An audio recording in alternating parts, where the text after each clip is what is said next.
伫咧嘉义水上英国有一个机场，唔知恁敢知影？也若这个机场呢，也有一条铁路是运送燃料去予这无人机使用的。这嘉义县科学教育中心举办小女性的走读活动，要互囡仔了解到这条铁路的故事，也个伊的演变。那这个工厂原料，那要用地瓜啊，所以那就在这边开始了建了这个铁路了。导览的老师小解这条连接嘉义县市计共有3.1公里的加油铁马道，说明两边的自然生态。嘛向大家来讲，这条铁路捌伫日本时代专门运送飞行机酒精燃料的历史。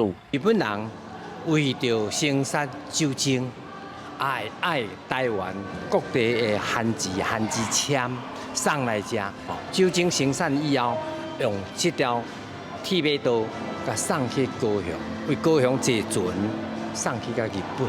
除了小解铁马道的历史，嘛去到北回归线太空馆来看无同时期的地标。嘉义县科学教育中心结合室内科学课程，甲室外社区行读，世界休乐期间的体验课程，要互学生囡仔学天文知识，阁会当入捌地方。导览的时候，其实吸收很多知识啊，其实我们这一些之前都没有听过的。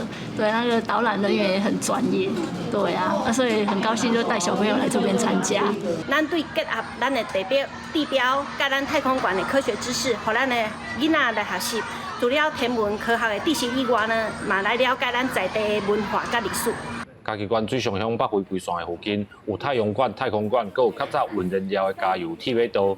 嘉义县科学教育中心表示，为天文科学的角度出发，上课的所在为室内阁增加室外，阮也要互学生囡仔加深印象，嘛要互因来亲身感受。